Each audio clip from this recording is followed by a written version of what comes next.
Pakistani security forces کے ہاتھوں حال ہی میں مارے جانے والے تحریک طالبان پاکستان کے ڈپٹی امیر قاری امجد عرف مزاحم کو ٹی ٹی پی کی ریڑھ کی ہڈی قرار دیا جاتا تھا، جو ماضی میں القاعدہ سے منسلک بریگیڈ 313 کے کمانڈر الیاس کشمیری کا بھی قریب ترین ساتھی رہا۔ الیاس کشمیری اور قاری امجد دونوں ایک زمانے میں حرکت الجہاد الاسلامی سے وابستہ تھے، جس نے بعد میں اسامہ بن لادن کی تنظیم القاعدہ سے ہاتھ ملا لیا تھا۔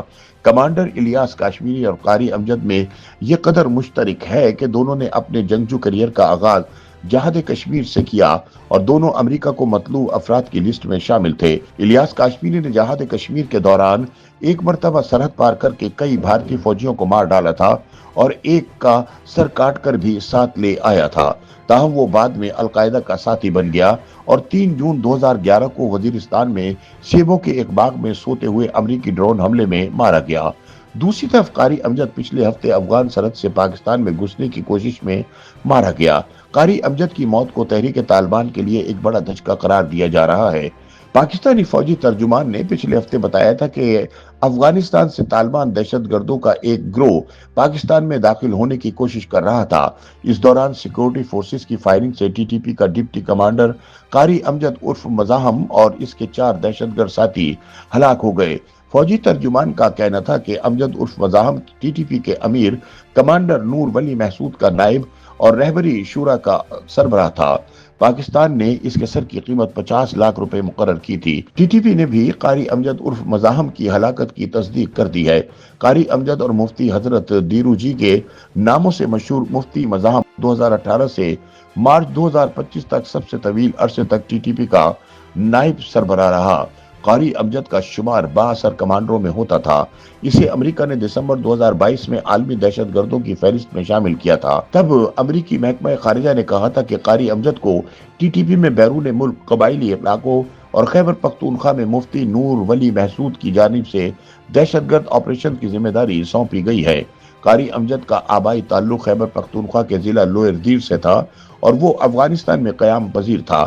اس نے اپنی تنظیم کے عسکری ونگ کو منظم کر کے اس کے حملوں کی تعداد اور شدت میں خطرناک حد تک اضافہ کیا۔ 2021 میں جب ٹی ٹی پی نے پہلی مرتبہ شیڈو کابینہ کا اعلان کیا تو قاری امجد مسلسل 3 سال اس کا وزیر دفاع رہا۔ امجد ٹی ٹی پی کی موجودہ رہبری شورا کا رکن اور اس کی جنوبی زون کے ملٹری کمیشن کا سربراہ بھی تھا۔ آسان الفاظ میں وہ خیبر پختونخوا کے جنوبی اضلاع بشمول شمالی اور جنوبی وزیرستان، بلوچستان اور جنوبی پنجاب میں ٹی ٹی پی کے آپریشنل نیٹ ورک کا سربراہ تھا اور تنظیم کی ریڑھ کی ہڈی قرار دیا جاتا تھا۔ قاری امجد نے 9ویں جماعت کے بعد اسکول چھوڑ کر ایک دینی مدرسے میں داخلہ لیا تھا۔ وہ شانگلہ اور اس کے بعد کراچی کے دیوبندی مذہبی اداروں میں زیر تعلیم رہا، جہاں سے اس نے مفتی کی سند حاصل کی۔ اس کے بعد وہ کمانڈر الیاس کشمیری کے بریگیڈ 313 کے ساتھ منسلک ہو گیا۔ الیاس کشمیری کی موت کے بعد وہ مالاکنڈ ڈویژن میں مولوی صوفی محمد کی زیر قیادت تحریک نفاذ شریعت محمدی تنظیم کا بھی حصہ رہا۔ سال 2007 میں قاری امجد پنجابی طالبان کا ساتھی بن گیا اور دہشت گردی کی کارروائیوں میں اہم کردار ادا کیا۔ تاہم سیکورٹی فورسز کے آپریشن کی وجہ سے قاری امجد 2010 میں افغانستان چلا گیا۔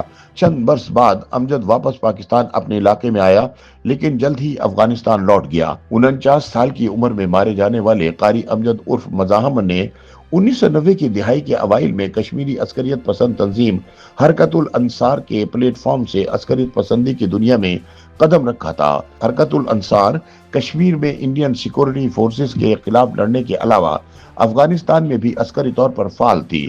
قاری امجد نے 1996 میں حرکت الانصار کے کمانڈر مولوی عبدالجبار کے ساتھ افغانستان میں طالبان حکومت کی حمایت میں جنگ میں حصہ لیا۔ اس کے بعد وہ حرکت الجہادی اسلامی کا حصہ بن گیا اور کمانڈر الیاس کشمیری کا بریگیڈ 313 کے ساتھ منسلک ہو گیا۔ سال 2000 میں جب انڈیا کی قید سے رہائی کے بعد مولانا مسعود اظہر نے جیش محمد کے نام سے الگ تنظیم قائم کی تو امجد بھی دیگر سینکڑوں پاکستانی عسکریت پسندوں کے ساتھ جیش محمد میں شامل ہو گیا۔ تاہم دسمبر 2007 میں ٹی ٹی پی کے رسمی قیام سے قبل وہ جیش محمد سے علیحدہ ہو کر پاکستان میں ریاست مخالف جنگ میں شامل ہو گیا۔